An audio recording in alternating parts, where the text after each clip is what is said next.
Well, I think the thing about observational studies and in clinical trials is they both had advantages and disadvantages. And again, as I said, the devil is in the details of these.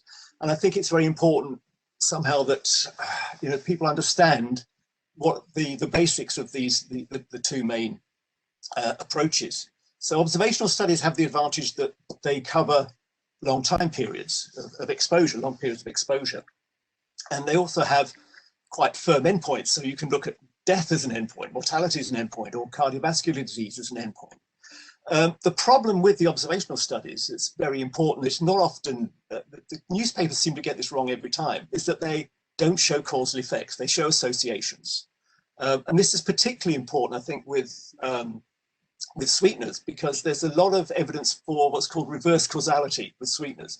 There have been a number of studies which have generated a lot of interest in terms of sweeteners being associated with obesity. So that people who consume lots of sweeteners are often obese. The likely reason for this is reverse causality, is that if you're obese or tending to be overweight, then you're going to be somebody who starts to consume low-calorie sweeteners. I was at a conference a couple of years ago in the States. At the coffee break, there was this huge American. I mean, he was really clinically obese, and he ate 3 donuts from the coffee at the coffee break, and then asked for a Diet Coke. So that sort of. So what happens is that's an example of what happens in some of these observational studies. That you have to be very careful.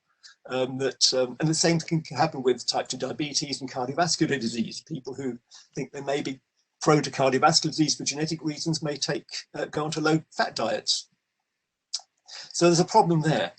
The clinical studies, of course, show causality. They're very, very useful for demonstrating that a sweetener has an effect.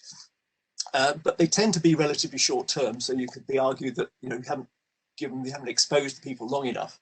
And sometimes the endpoints are not absolute endpoints, they'd be biomarkers. So you might be looking at glucose intolerance, insulin sensitivity, or other biomarkers of heart disease. But generally they will show causality. The problem there is that with sweeteners is that the comparator is very important. And Paul was mentioning some of the studies that if you want to look at the effects of sweeteners on body weight, it depends what your comparison is, what your control is. If you compare it to water, then you can say sweeteners don't have any effect. If you compare it to sugar sweetened beverages, then they do show effects on body weight. So it's very much, looking very carefully at what the data is showing and looking at in the detail of the experiment. And you can see that also there's been recently a number of meta-analyses of randomized controlled trials in the area of low-calorie sweeteners and obesity. And most of them show that low-calorie sweeteners are associated with modest reductions in body weight. But there was one meta-analysis which showed the opposite, or it had no effect. And when you looked at it, they cherry-picked the studies in this meta-analysis to choose only the ones where they compared sweeteners with water as the control. Whereas all the other meta-analyses which showed effects on body weight were comparing, included all the studies that have been done with sucrose. So it's very much, you have to keep your wits about you when you're trying to look at these studies. I think we do need training across health sciences around quality of evidence and what, as Ian so eloquently said, what types of evidence show what, but also what potential drawbacks and things you need to look at as well. And I think outside of nutrition and dietetics as well, for healthcare professionals, the training in this area in food is particularly poor. And I think a more general training in food would also be advantageous.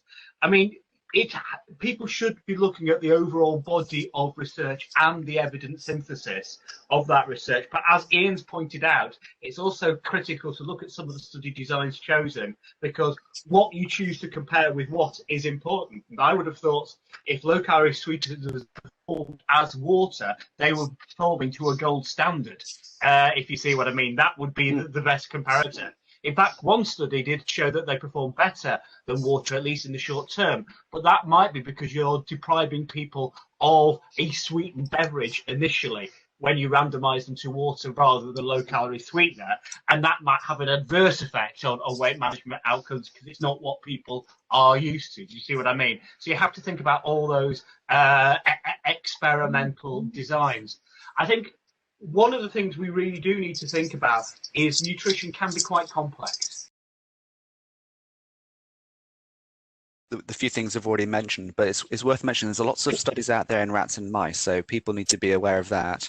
The other thing is this is one area of nutrition research where we can actually double blind the study, because in most areas of nutrition it's hard to double blind, which means the investigators and the participants not knowing what arm of the study they're in. Where in this area you can actually do that, because theoretically there should be no real difference in the appearance, taste, etc.